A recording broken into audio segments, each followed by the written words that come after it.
we're going to go straight into the Q&A session, which I think you'll find pretty interesting, considering the type of people from the various pillars that we have here. Straight away, I have a comment in here from Eric Conroy. I'm disappointed that Danny and Patricia made no reference, or certainly very little, to climate change, the biggest issue by far for the planet. Now, Danny and Patricia may disagree with saying they made no reference to it, or very little, but a couple of aspects to that, and I'll widen it out to the whole panel. A, is it accepted that climate change is going to involve major disruption to the way we live one way or the other? And if so, is it possible for us to get through that in a sustainable way if there is not some form of an integrated social partnership? And slightly parallel to that, similar to that, particularly for Patricia, I understood from Patricia you would not foresee collective bargaining as part of any new contract. Is it possible to have a close social contract without collective bargaining, is the other element to that. I might start with Danny first in relation to the general area of climate change, and is it possible, can we afford to even attempt to tackle that without a social contract as such? By its nature, Mick, sustainable development, climate change, environmental concerns, natural resources. This is something actually I have some background in. I lectured in environmental economics for quite a number of years. I think it pivots around what somebody asked earlier on, what do we mean by development? I think this fundamentally comes down to a view of the world, whether you're technocentric or ecocentric.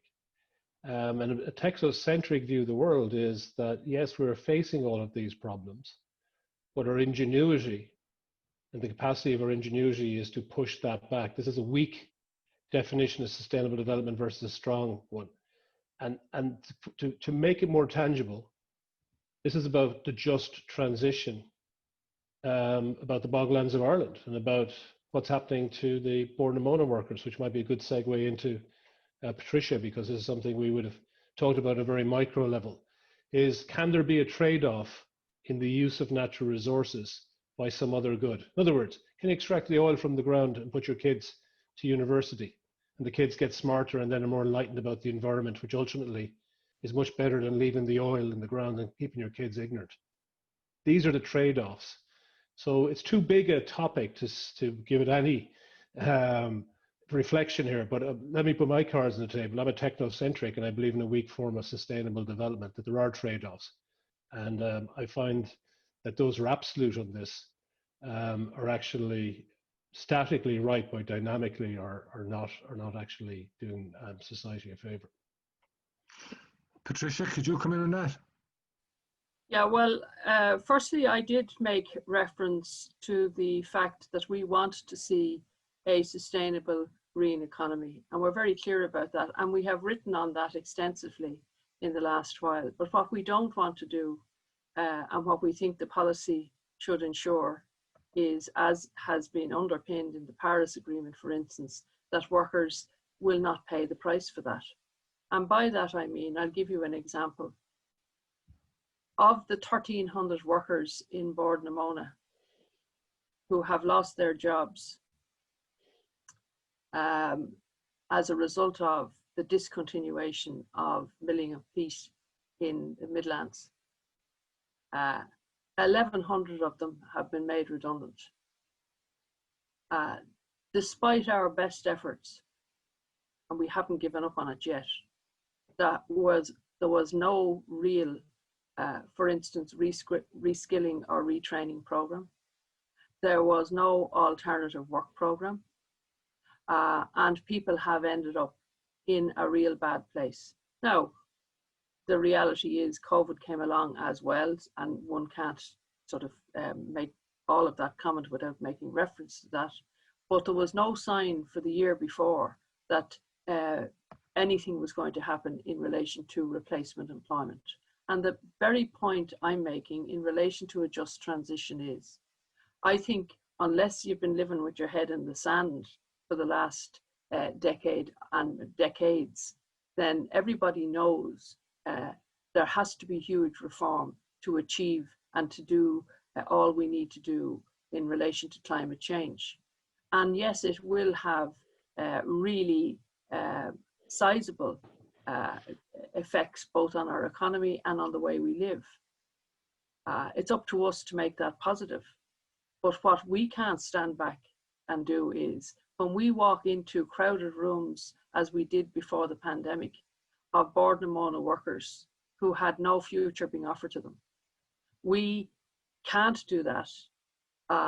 And we had no answers for them. When we went through the system at local authority level, at central government level, at ministerial level, I went to all of those meetings. At just transition officer level, there were no answers. And fundamentally, we're saying, alongside, we think the same in relation to farmers. And I made that point in my if you're going to change people's way of living and how they derive their income, it has to be based on a just transition. And the trade union movement will continue. But that is not to say that we have published widely and they're there for anybody to read in relation to the necessity to deal with the climate change issue in a really substantive way, invest in it. And where carbon taxes are raised, to go back to the point Dr. Sean was making earlier in relation to people being left behind, you can't have a carbon tax and then have a big burden on people who can't afford.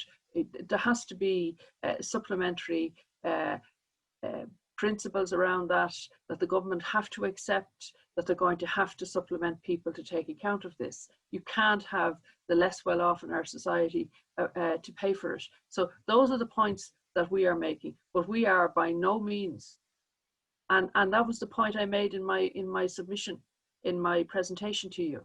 When I was in those rooms talking to those representatives of Bord na Móna, did any one of them say that they didn't understand why their jobs were going? Not one of them. Did any one of them argue that this shouldn't be happening? Not one of them, from the environmental point of view. But they did argue, what's going to happen to us? Have we to pay the price for this? And that's the point of a just transition. Okay, Damien, just very quickly, if I could get you on this one. You're mute at the moment. Yeah, I think. Look, one of the issues is here. I mean, the Bord na Móna example it wasn't so much a transition as almost a guillotine. I mean, it all happened so quickly. And look, I have to say, I become a bit allergic to the phrase "just transition" at this stage, and I think we'll have to go a bit before the credibility of that concept is restored. I know it's a big part of the next EU budget and so on. But I think transition is a much more longer term thing, and we have to avoid scenarios like we ended up with in the example that has been mentioned there.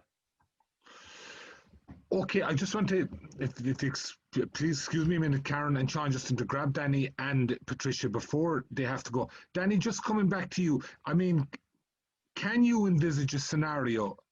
You mentioned 87, you went back, it was for the individual who had to immigrate, and a very good way of putting it.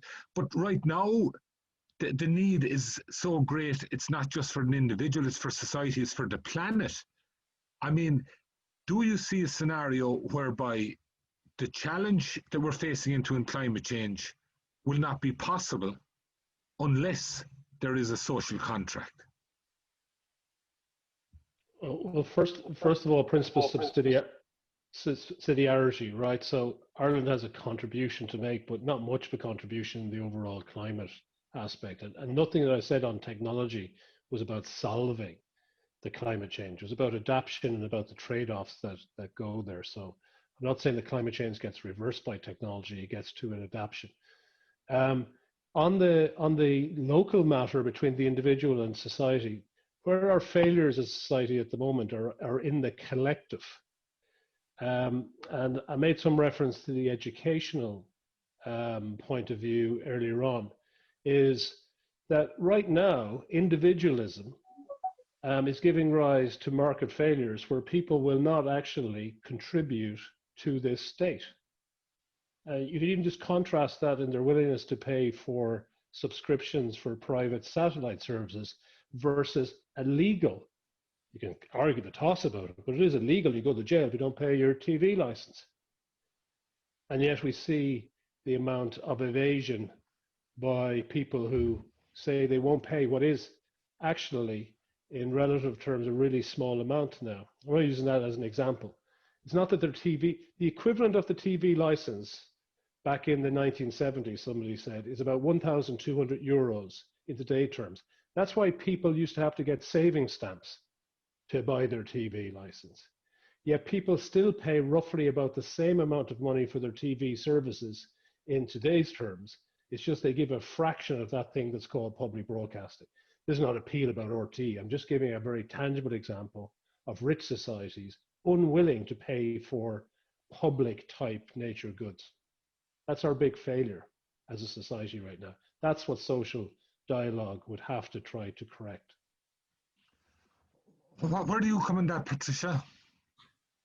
Well, I think that there's a lot of things that we need to remedy. I do take the point that Danny has said, but when you look at how currently our economy is structured, in terms of the tax intake, in terms of the spend, the public spend and so on, firstly, our judgment is that all has to be relooked at, and maybe that Tax and Social Welfare Commission is the place where that will happen. I made reference earlier to the fact that I believe the state has to intervene and supplement where, in fact, if there was a decent wage for work, it wouldn't have to do that. We have to look at all of, so there needs to be high degree of scrutiny. So if you take it from the fact of the environmental, I mean, I think that there is a strong public view that we need to deal with climate change. There are, of course, people who don't agree with that, but by and large, I would think that in general, most people, but we're down to the issue that has dogged us for a long time. Do it as long as it doesn't affect me. And that is a problem, and we have to find a way. Now, you are far better off, in my judgment, rather than just depending on politicians to find the answers. You're far better off to have an honest dialogue from all of the people who have, in lots of cases, spent their lives doing this work. Hear what their view is. Hear and listen. There's a lot of people have a lot to say, but not a lot of people listen to it. So if there is a very substantive engagement on all of these, I think that I couldn't understand why an administration wouldn't want to hear that, wouldn't want to listen to that, and wouldn't want to be influenced to try and get the best possible outcome. So social dialogue, from my point of view, and you made reference there about collective bargaining, you and I might differ in terms of, I said we didn't want centralized pay bargaining, but what we wanted, we want the issue of collective bargaining in Ireland to be dealt with. Yeah. But what I'm saying to you is the whole premise of having a social dialogue is so that the people who are representing all of the various segments, who have a very strong voice in this, they should be heard. And though that voice should at least be seen to influence, to a degree, those who are charged with implementing policy. Otherwise, it's fairly useless. Okay, just last thoughts, just Danny and Patricia, just before you go, as I say, because just in a rush, please bear with us, everyone else. Very quickly, Danny, can we reset to 87 and bring in, let's not call it partnership, let's call it contract dialogue or whatever, at this point on the basis of need? I believe we can. I believe everything is possible. I also believe that, notwithstanding the sustainability, climate, which are global issues, and we have a contribution to make, by far the biggest aspect for this generation is going to be the shared island issue. Brexit is an abandonment of the United Kingdom at this point, and the constitutional challenge there is going to mean that the allocation of resources is going to have to be for the totality of this island. And I think that's a big challenge to society. That is the challenge, like the immigration challenge of the 1980s, as to how do we actually integrate the two islands? It's not a jurisdictional issue. There can remain two jurisdictions, but de facto, we're dealing with one economy. And in turn, COVID has shown effectively one society. Patricia, can we have another go at it, so to speak? Oh, there is absolutely no reason why we wouldn't. And if all people get their headspace in order, there is no reason why in the not too distant, by the way, that we're not looking for an elaborate structure at all. We're looking for a structure that allows us to put across the views and for the other side to hear them, take them on board, and so that we can have some effect and influence in shaping the policy. That's it, basically. Great stuff. Danny and Patricia, I understand you're under pressure. You have another conference. Thank you very much, and thanks for facilitating us in that way. And thanks very much for some very interesting contributions from both of you this afternoon. Thanks, everybody. Bye. Bye. Bye. Turning to the rest of our panel, Sean, if I go to you quickly, that element of it, on the basis of the looming cloud of climate change, is it possible not to have a social contract that's pretty integrated at this stage? It's possible not to have it, but we won't deal with the climate issue or many of the other issues unless we have a social contract. And we won't have a social contract unless we have a social dialogue process. Like I think that we're in a difficult situation, a challenging situation. The climate change is going to lead to major change in the way we live. However, that requires dialogue. And I want to add Damien's point to the points that were being made there by Danny and Patricia, which is Damien was saying, like, what one of the things that are missed, and I was part of it and he was part of it before social partnership fell apart. And you had this opportunity to sit down with other pillars, not just to sit down with government, but you actually had to engage with the positions developed by other pillars, and you had to hear what they had to say. So, okay, you got an arena for putting your own ideas on the table, but you then had to engage with all the other pillars and with government as well coming at you. Now, I would say one thing to Damien, and I think a lot of people are fed up with the just transition issue, but this is the way I put it. You're looking at a situation where people are calling for a lot of change in rural Ireland and a lot of changes. To me, it is wasting people's time and talking a lot of hot air to be demanding that people change fundamentally without having any idea about where they want to change to. And you see, that's the point about the dialogue. And that's the point about having a social contract. That if like, I could see situations where farmers would be far better off doing different things. Some of the stuff they're doing at the moment, but other things maybe that needed to change or whatever. But it would be on the basis of a worked out social contract that had been sort of negotiated, argued about, all the stakeholders had been heard, and all the various ideas played up and down and around the houses until we got an agreement. We can do this. We've done it before many times. Like we used to do it every 3 years from '87 on, okay? And like we did it for 25 years or thereabouts, up to 2006 for 7 or 8 or something. So like the reality is there's plenty of work to be done, and there's plenty of stuff that is essential if we're to get a resolution to the climate issue. The climate change is I made the point in my presentation, is the most demanding thing that's challenging society at the moment, I believe myself. However, deciding to deal with that and not deal with the other stuff, like that's whistling in the wind, because it won't happen. So to make change happen, we've got to get all the sectors involved. We've got to get a real dialogue.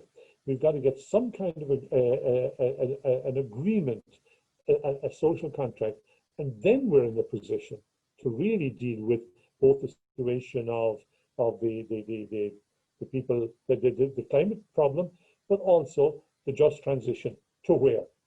Okay, that's the way I think.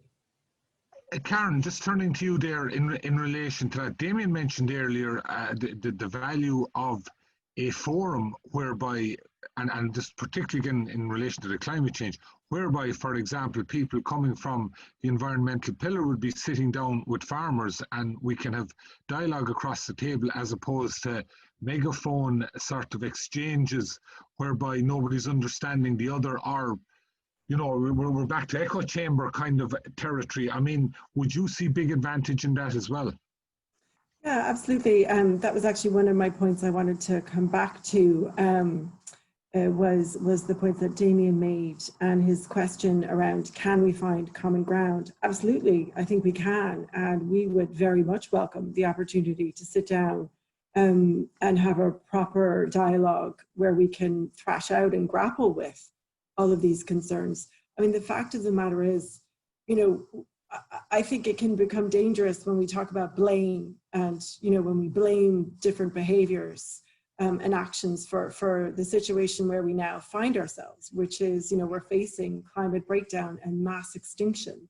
So we all need to roll up the sleeves, sit down and talk about how we are going to solve these problems in the long term through short-term, medium-term actions with real indicators as well and targets to you know, assess how we're doing.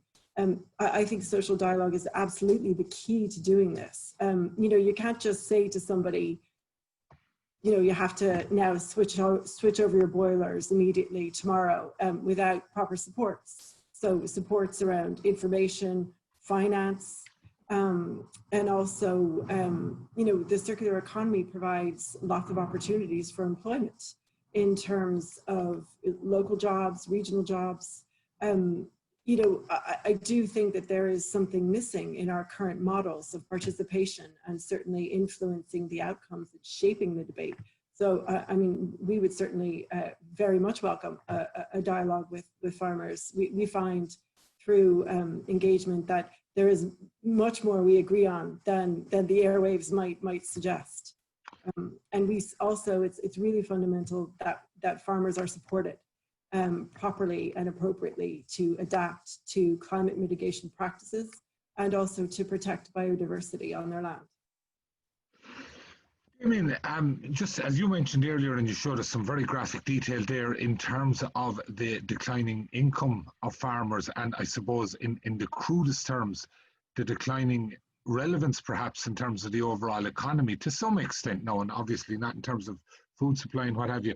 But I'm just wondering, isn't it the case now that irrespective that farming does not have the same influence or impact on the overall scene that it might have had 30, 40 years ago, the fact is farmers are crucial to the environment and the way we go forward there, and that would definitely give a platform within a social dialogue situation.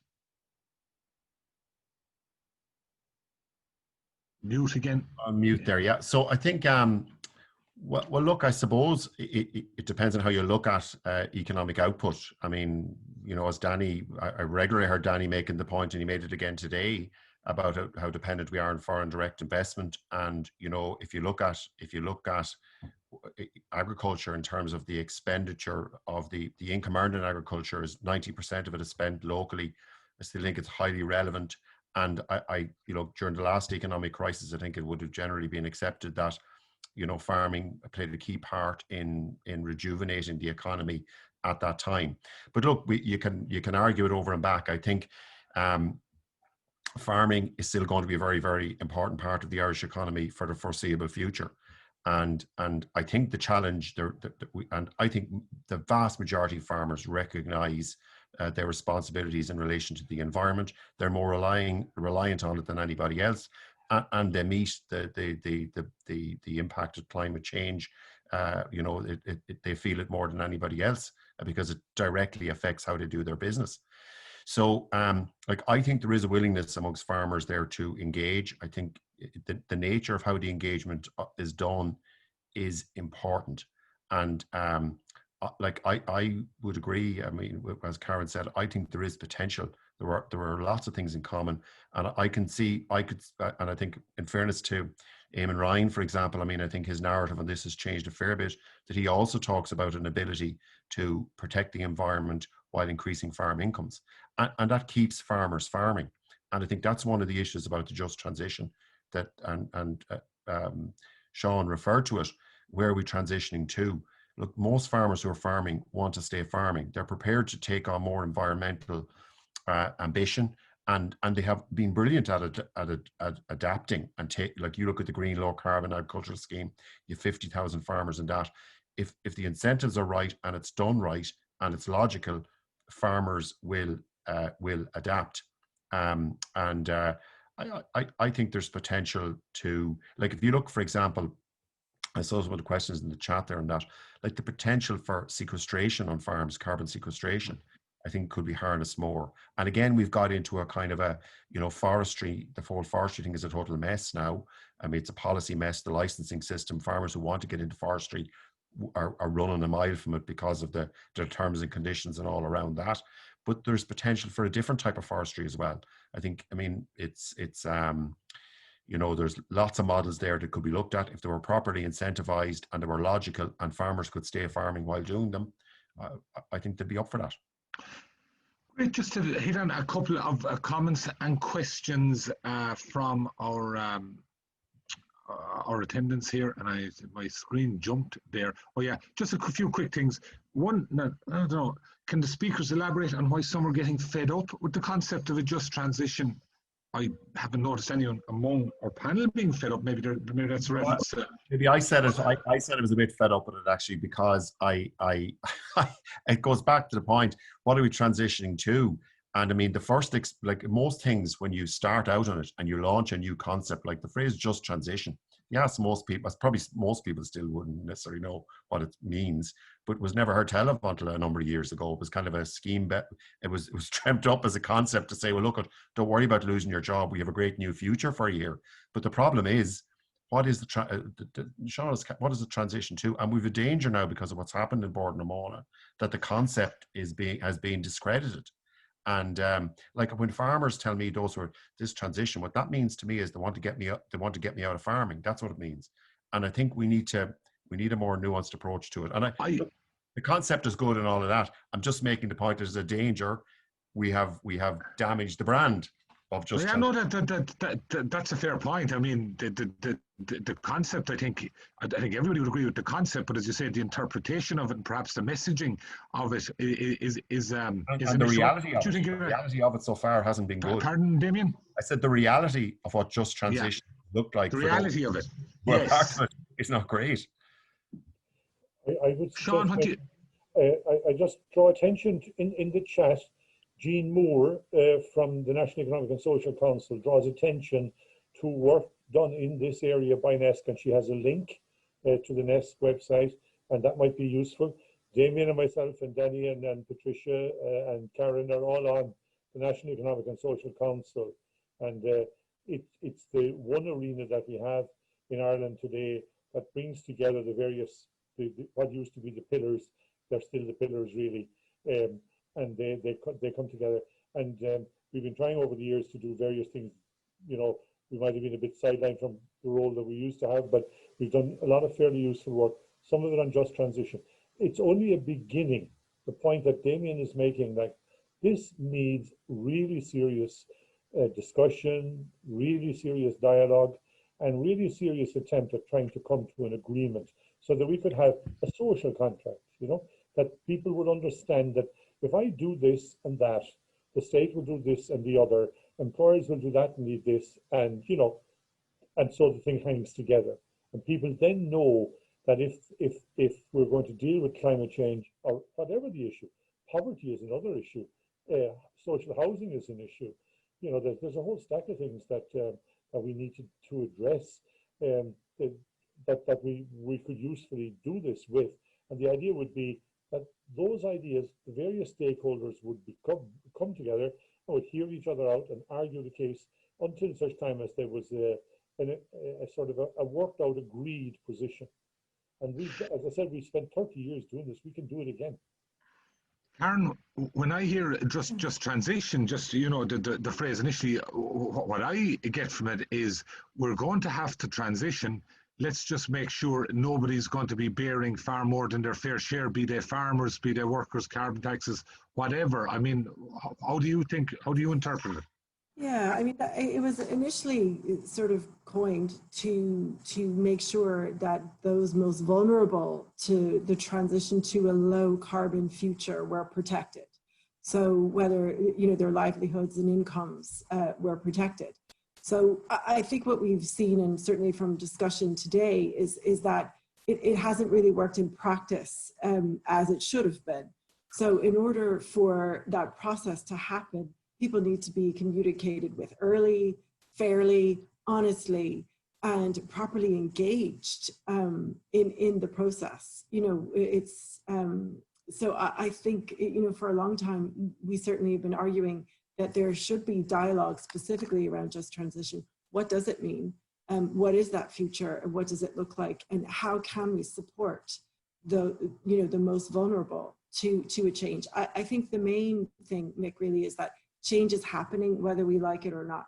And through just transition principles, we make sure that inequality isn't widened as we move away from a fossil fuel heavy society. And just to one point very briefly that, you know, Danny mentioned earlier about technical solutions, you know, I wish we could innovate our way out of where we are, but I don't think that that's not going to be possible to solve climate change. And I'm glad he clarified his point there as well, because we do need kind of everything we can muster to face these very real societal challenges. Yeah, I think some people would suggest that the seeking out of a technological solution in this area is a bit like putting it on the never never, and hopefully it'll arrive just before midnight, but I don't think we can rely on that one. Just a couple of other points that were made here. I mean, from Patrick Monk's, fair to say all issues come under three main headings: economic, social and political. I allocate the importance of 70% economic, 20 social, 10% political. In real world, it's 70% political, 20 social, 10% economics. In other words, real economic discussion is clouded by pointless political nonsense. Question for the panel: what are the four main economic indicators / objectives of national governments? I suppose priority is the problem there, Sean, isn't it?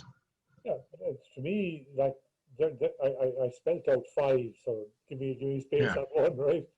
I think everybody would agree, I think, on that we need a thriving economy, okay? But if we're to have a thriving economy, we must have decent infrastructure and services. And to have decent infrastructure and services, you must have just taxation. And then you need good governance to ensure that all of that is held together, because people might feel that some people were using their power to get away with, you know, the kind of idea of paying no tax or whatever. And then the fifth, so you need good governance. And fifth, the other piece, by the way, in good governance is that people's voice gets heard. That's where the social dialogue sits and the development of a social contract. And then fifthly, these are not in any particular order of priority. The fifth item that has to be there is sustainability. There has to be environmental, economic, and social sustainability. There's no point like in building a society that nobody wants to live in, so you need social sustainability. There's no point in putting into place economic models that aren't sustainable. And we've been doing this now for decades because we're going from boom to bust to boom to bust. We need to break out of that. The third issue, the environment we've just talked about, or the climate issue. The point about those 5 points, those 5 priorities, it's a question of addressing them simultaneously. I think that is the biggest. I've been at this a long time here and before that abroad as well. And I would say that is the most important lesson I have learned. That if you try to deal with the economy, like Ireland tends to, despite the point about 70% politics, like it's the economy that really drives, or the economic debate is the one that you get all the time and is prioritized. And the result is what's good for the economy is kind of understood to be good for everything. And that's simply false. Bill Clinton had a slogan back in '92 when he ran, and they said it's the economy, stupid. I think today, 28 years later, we realize it's not just the economy, stupid, and that should be the actual thing that we need. We need those 5 priorities, and we need them dealt with simultaneously. If we deal with them simultaneously, we'll get out of our boom to bust. We'll do stuff that is sustainable. We'll basically have good governance. We will have just taxation. We'll have decent services and infrastructure. We'll have a thriving economy. That's the way to deliver decent rights and decent lifestyles for everybody. That's the way to develop the common good and to develop people's well-being. Damien, in terms of sustainability, and you give us a presentation there in terms of how cheap food has become for the average household. And as you make a point, a very valid point, simply in terms of production, that is not sustainable. But how do you get to a point where you can reverse that? That would strike me in today's world, when you take everything into account, including individuality, including challenges, economic challenges in other area of people's lives. How do you get to a point where people will accept, in order for this to be sustainable in the long run, I have to be willing to pay a bigger percentage of a household income on food? Well, I think even if you could maintain the percentage, but I mean, look, I made the point that we need a mature debate about it, because it's not simple. And I mean, look, the problem is, if you look at the distribution of household income, lower income households tend to spend a bigger portion of their household disposable income on food. So that's what makes it, you know, a very sensitive issue as to how you can do it. And I saw a question coming up there in the chat about food waste and so on. But I mean, I think how food is retailed is a major issue for us, because if you look at, you know, the buy 2 get 1 free, like a lot of food waste, I think, is generated by the fact that food is cheap. And if you're in the buy 2 get 1 free model, that's certainly a contributing factor to people not putting a value on it after they buy it as well.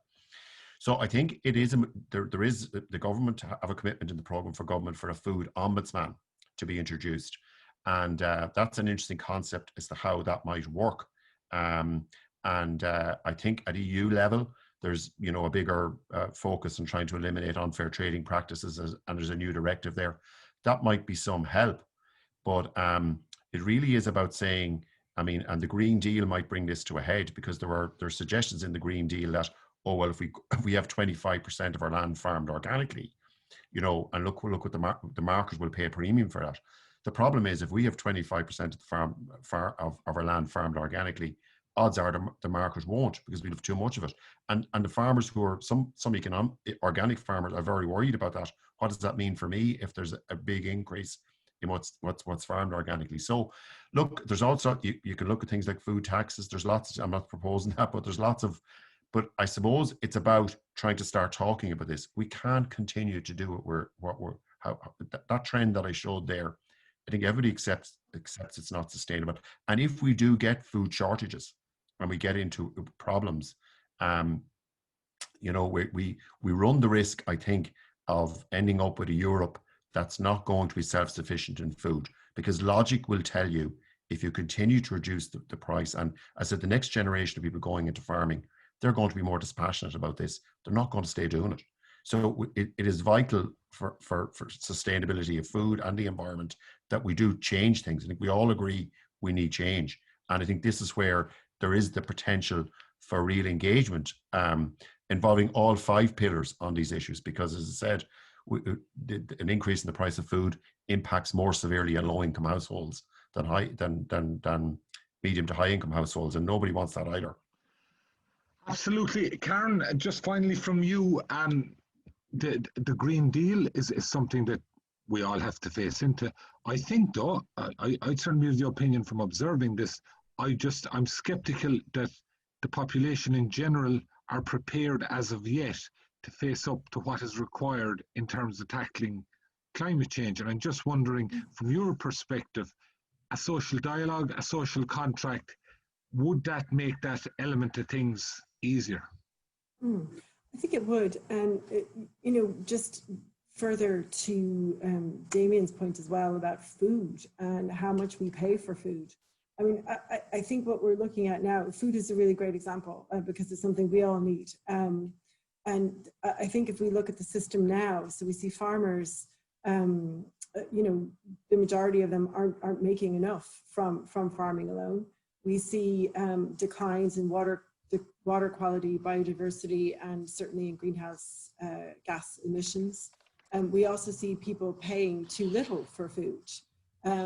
So the system is broken, really, and needs to be addressed, you know, from a root and branch review of how can we support farmers to have decent livelihoods and decent work with decent pay. How do we ensure the environment is protected? And then also, how do we square the real price of food, which takes into account the entire supply chain and the impacts carbon-wise of that food. So I think dialogue is key to all of these things, and the EU Green Deal encompasses, you know, ambition to a level that we really haven't seen. The one thing that we're really not seeing quite yet is how that ambition and rhetoric will become action, and you know, how we are going to indeed to respond to those. I mean, for us as environmentalists, the Green Deal is a really important milestone and marker that we can now refer to, and it's widely supported by lots and lots of people. That's why we have it, because the direction of travel is one where people want a more sustainable future, and they're demanding action from politicians.